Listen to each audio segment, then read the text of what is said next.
Thank you so much for joining us. I am in Montreal, the city of the aviation. ICAO, IATA, ACIs are basically here. I believe you are in Jeddah, in Kingdom of Saudi Arabia. You are leading the MENA for Swissport. Our discussions basically will be around two topics: the COVID, impact of the COVID on the ground handlers, and then the second one is the ground handling services or business in the future. So let's start with simple questions. Actually, what is the impact of the COVID-19 on your business? Hi, Fethi. Thank you for having me for this discussion. It's a pleasure to discuss this with you. COVID had a massive impact, obviously worldwide, not only in the Middle East. When we were lucky in so far that we could observe, due to the fact that Swissport has so many operating bases around the planet, we're serving a total of more than 300 airports at this time, that we could see the spread of COVID from one airport in one country to another. And that obviously gave us a bit of a leg up, because we could see what one country has done, what one airport has done, rather than reinvent the wheel once it came to the Middle East or once it came into Europe. So that was a bit of a leg up and an example how we can, as a network of airports and a network of stations under the umbrella of Swissport, contribute to each other and support each other and come up with solutions, rather than have to tackle an individual problem once it hits our individual station. So notwithstanding that, it has hit all of the station, and it came quite sudden, and we are to a large extent subject to governmental regulations. When the government decides to close down the airport, close down the borders, deny certain parts of the traffic. And in the Middle East, the reaction was rather swift. So within a couple of days after COVID arriving in the region, the borders were closed, flights were suspended, travelers were banned from traveling, COVID testing was introduced, and that has a significant impact in regard of the volumes. And the worst of times, volumes were down by 80%, even though they have recovered somewhat up to now. But and it created a lot of additional work for the teams in regard of, for example, document check that passengers have valid COVID PCR tests, that they have the apps installed that are required in the Middle East, that the reports on the apps are valid and in the green. And particularly also because government regulations and the airline regulation, not only on the departing country, but also on the receiving country, change every couple of days. So there was a tremendous effort to follow all these regulations in their timeliness, to introduce all of them and make sure that this is introduced. And then a lot of that was also then to do with the confusion that the situation had with local authorities at the airports, with the passengers, because the situation changed so fast that a passenger buying a ticket today, flying in 2 or 3 days, out of a sudden is confronted with a completely new situation on the day of operation. I understand the impact on the process. So basically communication, people maybe they will be lacking information to travel easily. Now, in terms of the business itself, you mentioned the number 80%. Can I consider that your let's say your revenues or impacts on figures, like 60%, 80% less traffic, less passengers, less revenues? Do you have more details in terms of the business itself? No, that is an overall the average figure between cargo volumes and passengers. So cargo volumes have not been affected because obviously cargo needed to continue. In the Middle East, it's largely an import area that relies on cargo import. So the cargo volume was not that much down. And as soon as the passenger flights dropped away, then the whole, as you could see in other regions as well, the passenger converted to cargo with seat containers or seat rows removed and cargo pallets in the cabin. That started very quickly in the Middle East. So we saw a rebound in cargo volumes very quickly. Whereas passenger volumes have been subdued up to this day because the international flights have still not been restored. And we expect that it will not be restored at least until the end of Ramadan, which is the middle of May this year. So in that regard, different for example from Europe, where there was an opening for holiday seasons, be that in the summer last year or be that over Christmas, that kind of opening never happened in the Middle East. So once the restriction were employed, except Dubai, which opened the market for Christmas, but the other countries kept the regulation and the restrictions in place for the whole time period. And with that, they managed to keep the infection levels and the quotas very strongly down. So the number of infections in the Middle East overall compared to Europe was significantly lower. But the economies and in particular air transport paid a terrible price for that. Do you see from your client, which is basically airlines, do you see the need for more, safe procedures or, tools or equipment that you have to introduce as part of your services for them? I think we have to differentiate that. The one thing is what is public opinion demanding, and what are the regulators demanding. We saw a wave of marketing that briefed passengers about HEPA filters in the air circulation and in the ventilation systems of aircraft and of airport terminal buildings. We saw a lot of briefings about the use and application of masks and sanitizers. And obviously there is a lot of stories being circled around in the public, and there is a lot of uncertainty with the travelers that needed to be taken away. And that was done largely by briefing passengers fact-based, in particular about the ventilation. Over and beyond when we talk about the facilities, the offices, the facility, the common use in the terminal that many passengers go through, checkpoints, etc., as well as for example buses or something like that. We took a step forward and actually pioneered the use in aviation of a new product that was fast developed.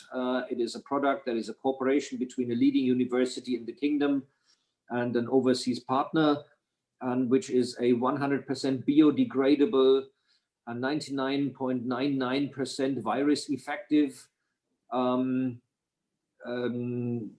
sanitizing and cleaning equipment and fluid that can be used on all the surfaces. So with this, we had something that is not one of the harsh chemicals that are normally used on aircraft and which have all kinds of side effects from strong smells, from attacking materials, but we could propose to our customers a fully biodegradable solution that is far less harmful to the environment, has the same, if not better, effectiveness, and has not the side effects of traditional chemicals. Gerold, is it like a spray or it's like a liquid? And do you use it only in aircraft or any services, basically? I'm just curious to know. So it comes as a concentrate, and then we mix it up into a usable solution. It can be used as a spray. It can be used as a fluid. It is certified by the laboratories for use on Boeing and Airbus aircraft under the standards that have been defined by Boeing and aircraft, that has been laboratory checked and certified. We use it on aircraft. We use it in offices. We use it even in the buses, in the ambulifts, in the staff accommodation. So you can really unilaterally use this kind of fluid and this kind of technology. And the nicest thing is it's a local product in the Middle East. So we didn't have a long supply chain of generating a supply and making sure that we have ample supply locally available. So no delays in shipping, no delays in customs, because you know how long it takes to have it certified in the country if it comes from purely overseas. Yeah, that's my point. Maybe are you using it only in Middle East, or it's like more international? So we tested this in the Middle East, and obviously after the laboratory approvals, we then introduced the fluid to our customer airlines and to the authorities and gained their approval. They did their own tests and checks. And in the meantime, the same fluid is in use by North and Latin America, widespread, and it has been approved here for use in the Middle East across the GCC, which has a similar system as in Europe, where one country accepts it, then it can be rolled out in the others. And right now we are in the phase. One of the major airline alliance groups has already tested and certified it for use on their fleets. So we're looking forward of introducing this across Europe shortly. Let's zoom out a little bit and discuss about Swissport, like a group. I think you are almost 20% of the business, of the ground handling business in the world. What is the key, and you are the biggest actually in terms of the volume on business. What is your added value? And are you present in China, for example? Are you present in Asia, where we have more volume in terms of the traffic? And if not, or if yes, basically, what is your strategy in that part of the world? So Swissport emerged from the ground organization of Swissair, so we still carry the name Swiss in our brand. The headquarters is still in Switzerland, very close to Zurich Airport. And we have evolved since the inception, when it became an independent entity in 1996. And so we're about 25 years old by now, and have had a tremendous path in those 25 years, from an organization focused on ground support for Swissair or the Swiss Airlines, to an independent entity for service provider. The strategy basically is that we have acquired and grown organically, acquired other businesses, but we have a very particular way, which is called the Swissport Formula, in how we do business, so that whenever it says Swissport on the outside, there's Swissport on the inside. And that is something that our customers do recognize. And they know that irrespective of which airport environment and which station and which country, whenever it says Swissport, there is a Swissport product to a Swissport standard inside. This is one of the strengths of Swissport. And this is one of the strengths that this gives a reliable, well-managed business in all its entities, in the various airports. And right now, pre-COVID at least, Swissport was a nearly worldwide operator with more than 50 countries, 300 plus airports. I think in the peak, we had more than 310 even, and about 66,000 employees worldwide. Obviously, due to COVID, certain stations, when airlines went into default and or went out of business or stopped certain markets, then the certain stations had to be closed and then reduced. And in a number of countries, there are furlough programs that where we reduce the manpower. So a number of our employees have been affected to this on a global scheme, on a global scale. And essentially, that's what we just discussed for the Middle East, but it affected all the other countries as well. So the downdraft was there, and very strongly. However, we want to maintain the core, the competencies, and the core product that Swissport is delivering. And one of this is this reliable product wherever you go, and wherever it says Swissport, there is Swissport. And that is where our presence is quite strong. Obviously, our roots are in Europe, so they're very strong. We are very strong in North America, Latin America, South America. Operations also very strong in Australasia and Australia and New Zealand. There are regions on the planet where we are less strong, agreed. In total, I think you're about right. It's 20% of the total market on a global scale. And the ground handling or the airport services industry is still very, very fragmented, with local champions either owned by the government or owned by the airports being still widespread. And in many countries, you still have government monopolies. So obviously, as an independent organization with no government affiliation and no airline mother company, we are an independent company and have been for the last 20 plus years.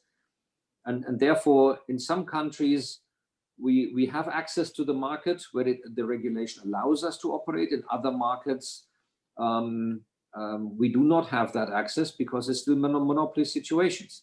That means the markets in Asia are of interest, and we are very interested to look at them. But we also have to look at the feasibility of each individual market and assess them on a one-by-one basis. And then is the question, if the airport has multiple service provider already, is there a business case for another one to come in, or is the market saturated? Great. So specifically about this angle, where if the airport, they have different service providers or ground handlers. Let's talk a little bit about the Kingdom of Saudi Arabia. You are managing the operation there. How was your experience? I think you are there now for 5 years, if I'm not mistaken, 2016 or 2017, exactly. You've been we won. Yeah. Yeah. Tell us more about your experience there, and what about that market specifically, and what the future in there. So the government of Saudi Arabia decided to open the market in 2015 and opened an open tender international for various parties. We won the tender. We were awarded the tender in the end of 2015. We then had a couple of months to ramp up the operation. That means we did a very serious investment into the country, brought brand new equipment, hired a lot of people, trained a lot of people fresh from the street, essentially created a whole new generation of airport services trained and qualified people, mainly young people at the beginning of their careers. And the operation then started in June 2016. Up to this day, from one airport in June 2016, we have now expanded to 4 airports, the 3 usual suspects, Jeddah, Riyadh, and Dammam. We recently opened Qasim, which is our first footstep into the, let's say, call it the secondary or regional airports, the smaller airports. But it also means that the regional airports are of interest for a further expansion afield, and that there's more airports possibly on the horizon, even though I can't confirm neither dates nor names of the airports, but we're still looking, but we're a private operator, so it has to be commercially viable and economically working on that one. And given the experience, the authorities were particularly looking for a strong brand that brings an international standard and a high level of performance, rather than only bring a competitor at any price. So the intention was to lift the quality of the service that is being provided in the kingdom. And I think we contributed to that significantly. We hope our customers will be the judge of that. And but we believe that we have made an impact in the market. And that obviously means a healthy level of competition always means that everybody is on tiptoes and needs to get their act together and be smart about how they do business. Gerold, your main competitors there is SGS, basically. Do you see the market shifting a little bit, or what is your positioning in the KSA market for now? Now, our competitor is part of a major airline group that is certainly a dominant player in the market because of the mother company. So for us, the market predominantly is those airlines that are outside that group, and working with those. Initially, we saw a bit of hesitancy in the market because Saudi Arabia has the reputation of being a difficult market. So everybody wanted to see that, oh, can Swissport make it? Will they stay in the market? Can they sustain the business? I'm happy to say that at the end of 2018, after 2.5 years of operation, we achieved the break even. So we were within well less than the 3 years that we had initially planned. And that is sort of like an average in wherever you go. 3 years is always sort of your benchmark for break even. 2019 was a profitable year. And that gave us good hopes that we can continue this expansion and the development of the company. We were able to add a number of carriers in the cargo side as well as in the passenger services side. And then came 2020. And 2020 obviously was a major hiccup and destroyed everything for everyone, and threw us back a couple of years in regard of the development. But it changed overall the landscape of the market also, because there's a completely new scenario. Clear. Recently, at the end of 2020, basically, Swissport restructured the shareholders, and you have new shareholders basically coming on board. Christopher Muller is the new. He was acting CEO, if not mistaken, and basically he was the chairman of the board. Tell us more about this new dynamic within Swissport, and why, and what the impact on that on your on the Swissport business basically, and added value to your client. So that is a very interesting story, and I have to say I pulled my head to our previous CEO, Mr. Eric Born, to pull this off, because in the middle of a crisis in 2020, Swissport managed to fully restructure its finances and come out of the crisis in a much better position, financially speaking, than we entered the crisis, with completely restructured finances, with completely restructured situation the company is under, and with a different ownership structures. And I'm happy to announce that yesterday it was published that Mr. Warwick Brady has been nominated and has accepted the offer of Swissport to become our new group CEO of Swissport International worldwide. And Christoph Müller will then take over the position of the chairman of the board. And the fact that we have new owners who take a view of looking forward, looking at the market, looking how the markets and the opportunities will shape up over the next couple of months, that gives us the confidence that we're in quite a strong position to make the best out of the recovery and come out of the whole situation, in whenever it is over, in a much better position than we entered it. I understand that with this new structuring, you will have more room to breathe in terms of financiering. Now, what is the future for you of the ground handling business? Many passengers are actually, of course, before the COVID started, they were asking about the seamless travel. They want to make their experience as simple, as quick as possible. They were the idea, for example, of, let's use the hotel experience. You book your ticket and you pay when you came home back. So all the services that you'll be using within the trip, you'll be paid at the end. So for example, I took my ticket to New York, and then I don't pay for now. And then once I'm on aircraft, I'm having my food and beverage, I'm having my entertainment, I will pay on the go. And once I will be back my home in New York, then I will pay at that time my ticket. So that the idea basically the same. It goes to the security, goes to the the experience in the airport itself. So basically people would like to travel without any hassles. They want to go to the aircraft very quickly. They want to go home very easily. And the ground handlers are one of the key elements basically in this supply chain, in this basically experience. How do you see that, Gerold? What is Swissport leadership position in the world to make this happen? And what could be practically, in terms of real practical projects or experience that you think you could add value to it in the passenger experience in the future? I'm talking about the future goal right now. See it as mostly after the COVID recovering, and for the next 20 years. Let's project Swissport for the next 20 years. How do you see that? Okay, let me step back one step, because this whole subject of digitization and digitalization did not start because of COVID. The drive came over the last couple of years. If you think about online bookings, web check-in, online baggage drop, or you can print your baggage tag at home, contactless or non-staff bag drop at the airport. So a lot of these agendas and issues were already in place and have been rolled out at many airports.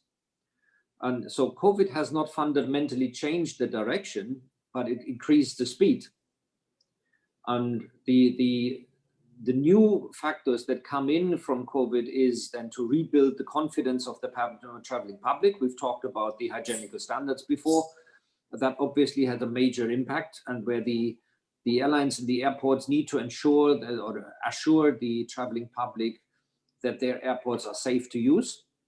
And by having the relevant protocols in place, The second level obviously is the technology base, and there is a number of initiatives that was in place and started in place even way before COVID. And if I may say, for example, in the cargo sector, where Swissport has pioneered the use of self-service kiosks in cargo facilities for the application of shippers to use their own documentation, which obviously speeds up the process dramatically. It reduces waiting times and therefore reduces the pressure on office space, and people can self-service whenever they come at their own convenience. So, and going forward from a current situation, where we touched now on the historical development, going forward, I see two levels. The one thing is passenger convenience.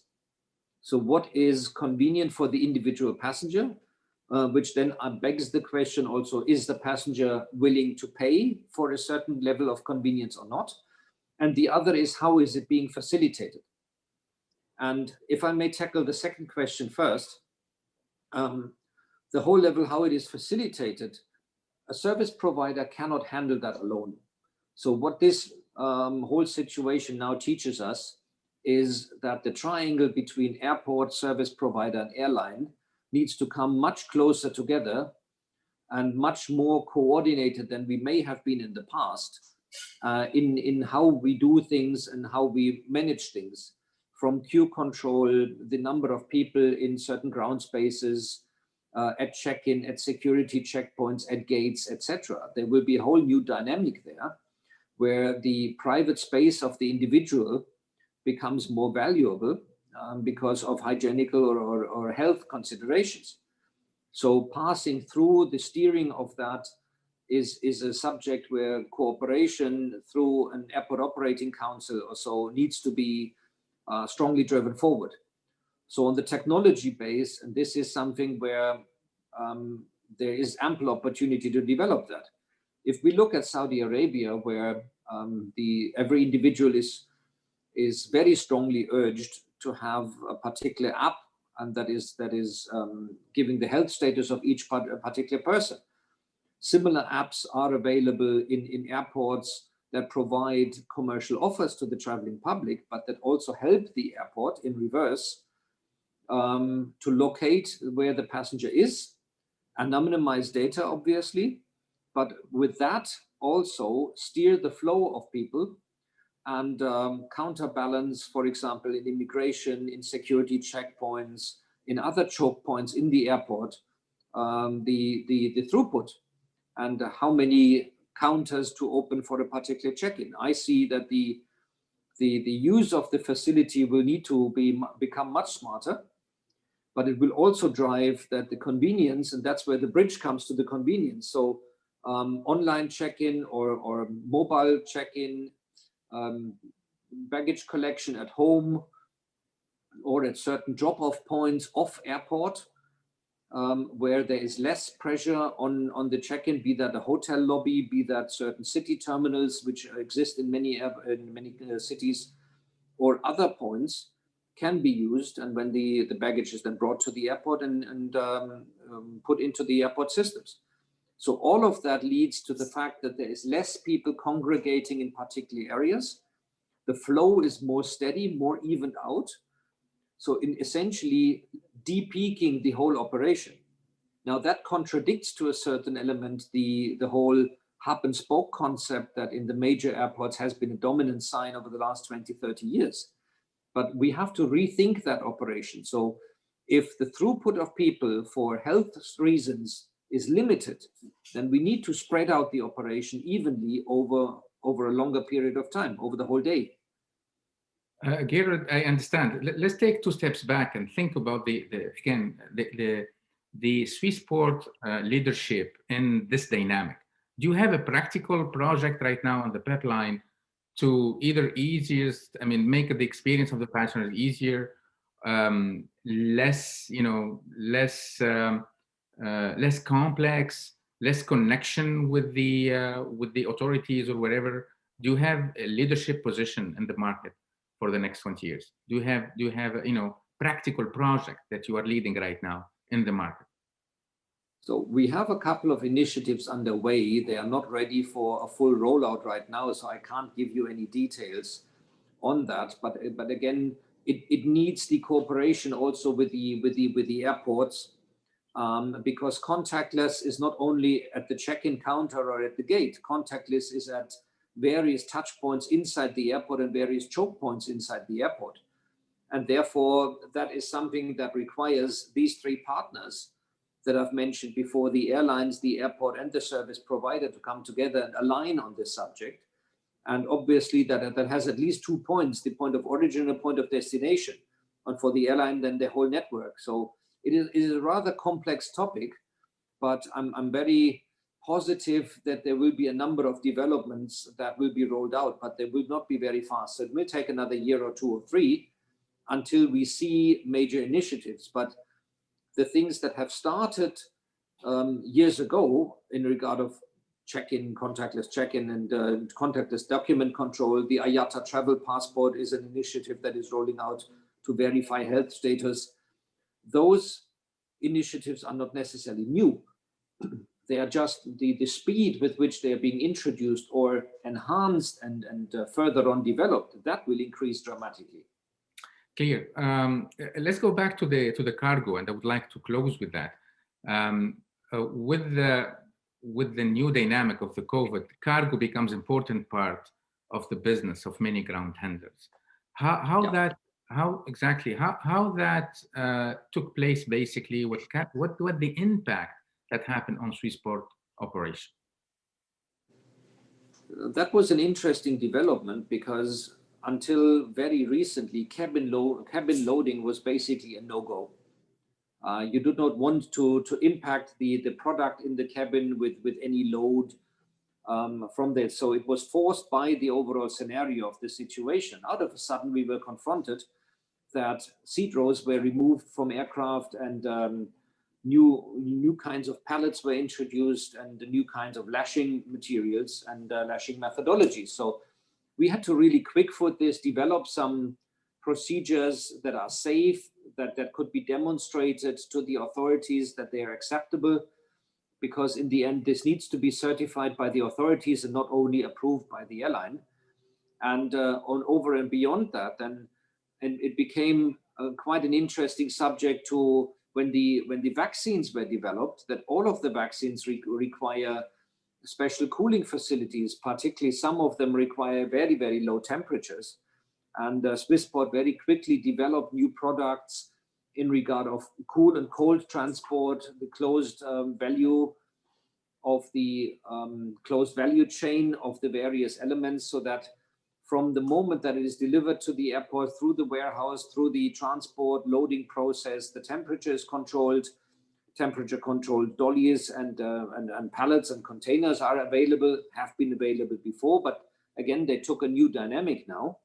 Loading procedures for this kind of stuff, verification and documentation for the same. So it was quite an effort, but we are happy to say that Swissport is now a leading provider in the vaccine transport.